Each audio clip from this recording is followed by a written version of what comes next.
common problem I see that comes up in marriage counseling is where the entire marriage becomes reduced and narrowed down to just work, raising the children, and a long list or a long to-do list.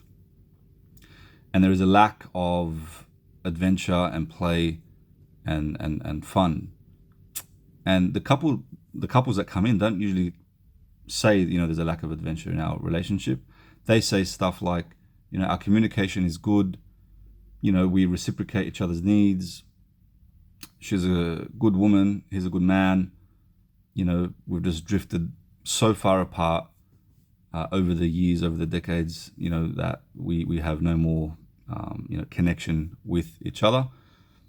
This can cause a lot of problems, a lot of other problems that may be linked to this, like, for example, feeling like, so if you are of the personality type that someone who likes to explore, someone who likes to grow, someone who likes to do new things, and your partner is not like that, right? If their personality is they like routine, they don't like change, when these two get married and they don't sort of make fun and adventure and experimenting together a thing, the marriage can become stagnant. And many times I come across couples where I ask them,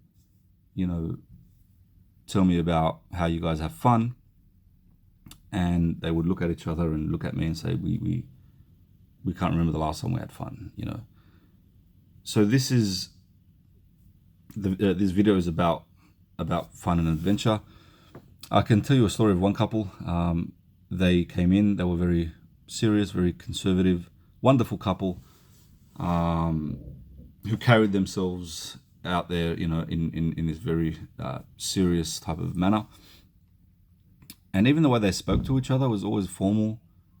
In front of me, I picked up, after a couple of sessions that they speak to each other very formally, very professionally. And, they don't know what the problem is. They actually don't know what the problem is. And I can see that their communication is good. They're giving each other their rights and stuff like that. But what's going on here? Why are you contemplating divorce? Why are you contemplating leaving each other? I would suggest, after they tell me, well, the last, we can't remember the last time, we had fun or explored together.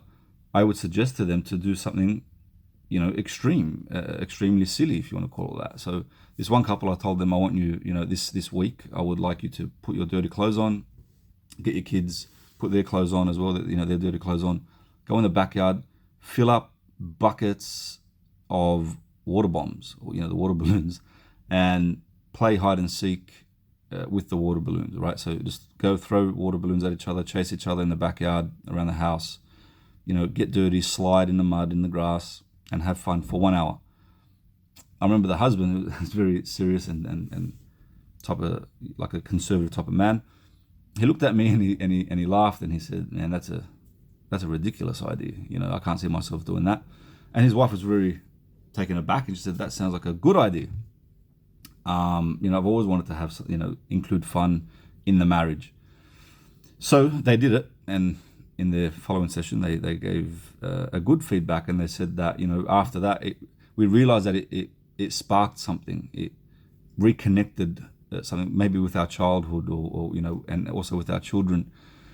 So they vowed or committed to, having or making fun part of their marriage. So the advice here is, don't let fun and adventure die in your relationship. Make time for it.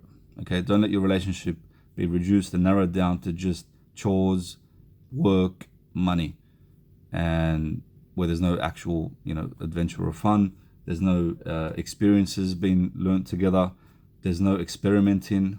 So go to a, it's very simple. You can to have fun, or adventure. It's all about being curious, okay, and see where that curiosity leads you. So you can do things like try out a new restaurant, cook an unknown dish together, something that you've never cooked before at home, playing board games, Ride a bike together, with your family as well. Ride a bike. Go roll down a hill, if there's a hill in your area or whatever. Go to a rock pool at night, and swim together. There's many, many things that you can do. You can buy board games, The point is this: take off your army, general, serious, formal hat off at home, or sometimes, and just relax, kick back, and have some fun. Don't let life become just all about work and raising children, and you neglect this fun. It can re-spark something in your relationship, especially in long-term marriages. So loosen up and have some fun.